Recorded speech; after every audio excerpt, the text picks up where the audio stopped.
Hello.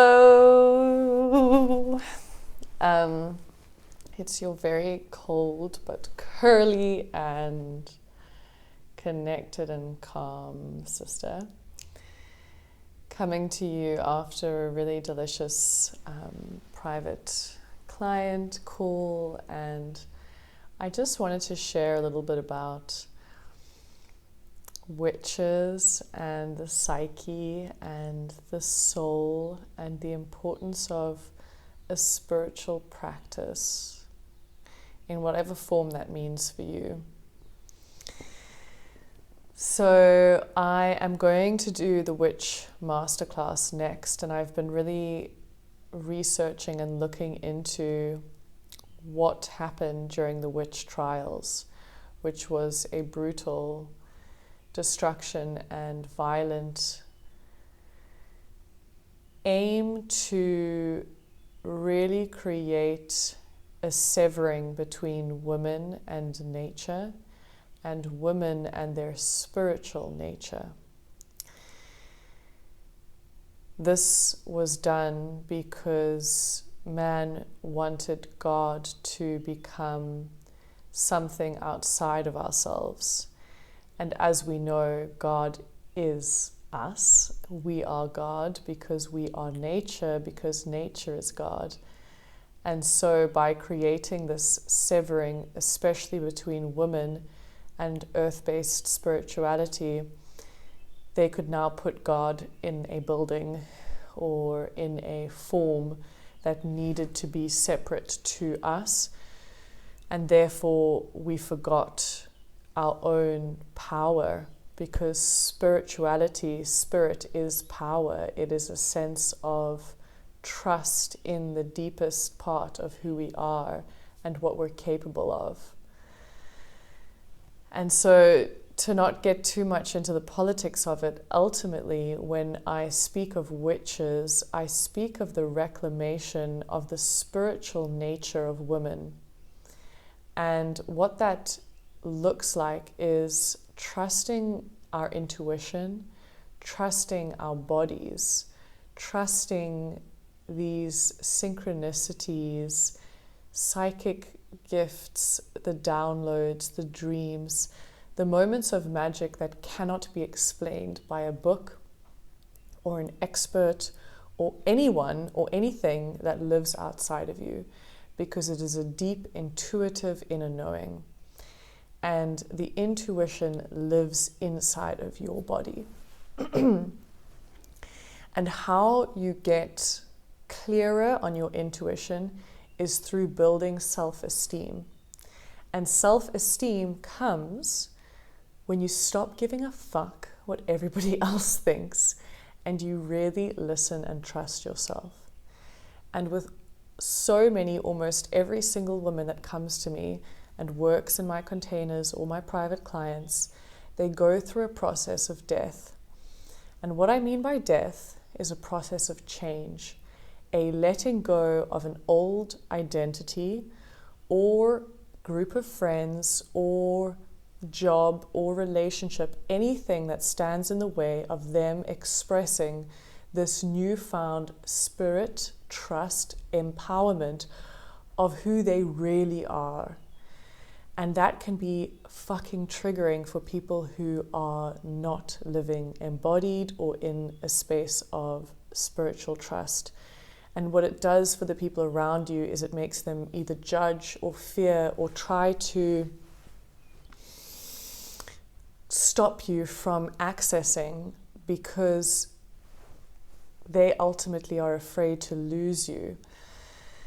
And they are afraid that you are going to mirror back the places in them, in their selves, where they have not been willing to go or let die. And so what that can look like on practical terms is you feel you're not really speaking and sharing some of the mystical excitement that you have, I don't know, with a spiritual practice, with a group of friends at the moon circle, any part of you that you hide from your friends or family, and you find yourself being unable to really share on Instagram, maybe the quotes or the expression of your body, of your style, of your, just like whatever it is that you want to show, you stop yourself because there's a group of people that maybe from this other time or group of family that you think may judge you. And what that ultimately does is it causes us to remain in these boxes of who we think people think we are instead of being who we actually are. And when you do start to share your inner witch, your inner healer, the magic, the truth that is of your heart, you will notice that some will fall away and you will start to attract your coven, I like to call it, or your tribe, the circle of people who are encouraging this growth, this new layer of your identity, of your interests, of your work, whatever it is. And so those are the people we need to surround ourselves with when we're in this phase of awakening or evolution or coming out of a death and rebirth cycle. And so ultimately, what I basically realize that I'm here to do is facilitate that space, that reflection to you that no, you're not crazy, that if you're having these messages come through, if you're feeling like you're stuck and suffocating inside of your skin because you know that there's something that needs to change, I'm here to hold your hand through that and to be the witness, because ultimately we are all just seeking somebody to listen and be present to our story so we can trust ourselves to go about and do the things we need to do. And there's a whole lot of other things that go along with that, part of which is the nervous system and the soma, the somatic, the whole body's ability to actually hold in your cells this being, this light, this expansion. And what I notice is people have big dreams and their mind knows where they want to go, but the body hasn't caught up. And so they do all these things and they tick all the boxes and they become, super wealthy or famous, or they launch the courses and, they just keep going and they're like expanding, but their poor body is trying to catch up. And what happens is adrenal fatigue, dis-ease, and inability to enjoy the pleasures of what they create. And so what I've come to realize with my work and the focus of what I'm here to do is like, how do we prepare our bodies for the change that we are seeking and stepping into? And that's simple practices like ritual, breathing, like really listening and checking in. What is my capacity today? What can I really listen to and see when I'm maybe falling into fear or overriding my nervous system by going and exhausting myself? Knowing when we're ready to open the door to some of the past traumas that we want to heal and integrate. And sometimes we need time and slowness to prepare ourselves for the big work of integrating trauma. And I know for myself, I've been on this journey and I've wanted to just, get it done, tick all the boxes, go to the cranio, go to the EMDR, go to the therapist, go to the plant medicines, just do all the healing so that I can just be ready and healed. And I realized it doesn't work like that. And the slower I am with my journey of integration, I don't even like the word healing, it's integrating the shamed and neglected and feared parts of my being from birth till now and possibly past lives. But it's really about integrating back into wholeness. And that's why my work is about whole and holy beings, which we all are. And where did we shame parts of ourselves, including the witch, the healer, the psychic, the young girl who believes in magic, who feels other people's feelings but can't explain why, who knows when something's going wrong but can't give fact or reason.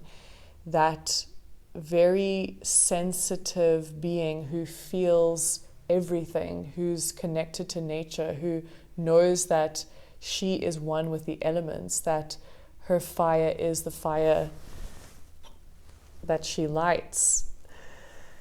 There is so much about the elements. We're doing elements for our next event, ritual. If you're in Cape Town, come and join. It's going to be really beautiful. Around awakening waters, sacred waters within us and around us. We focus so much on fixing the planet or fixing people, and yet there's a lot of poison happening in our own bodies through stress, through eating poison, through speaking and thinking poisonous thoughts, judging, hating and shaming ourselves. And it's a process of shifting and redirecting back to love, back to acceptance, back to forgiveness. And it's a journey, and every day is an opportunity. So maybe like right in this moment now, just place your hand on your heart and breathe through your nose and out through your mouth, and just send love into your heart. Feel your heartbeat. Know that you are loved.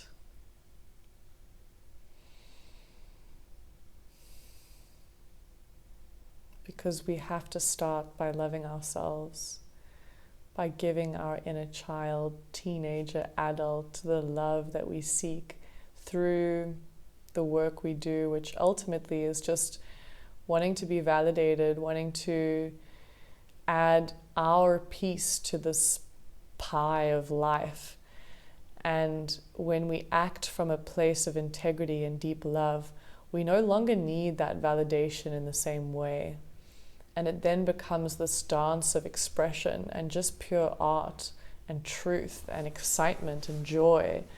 And yes, there is pain, and pain is beautiful, because in my times of grief, I write the best poems. In my times of rage, I channel it in the gym and I fuck people up with my boxing, and I just feel the strength of my body, and I know that my body is capable and strong to handle the reality of life, which is going to be difficult sometimes.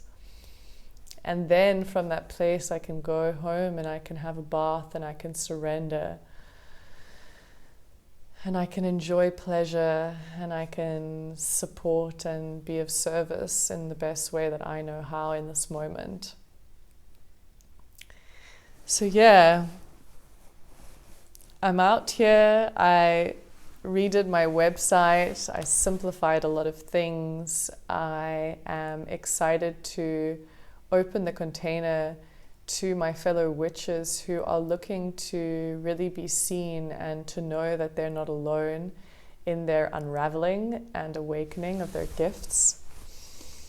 I feel a lot of women are tuning into a more psychic field of energy beyond the rational mind and the rational realm, and it can sometimes be frightening to start accessing the other side. I speak for myself in that as well, of hearing things, of seeing things, and wanting to be able to know how to navigate that. That's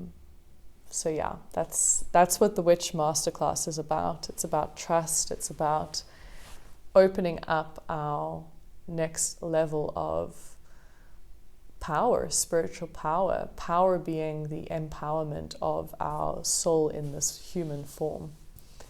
Because when we work through all the blocks and all the fears and all the layers of shame and trauma, we really step into a infinite, limitless being to live the beauty of life that we all deserve to live.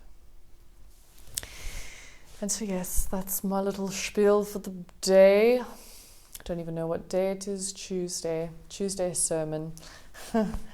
Lots of love to you all.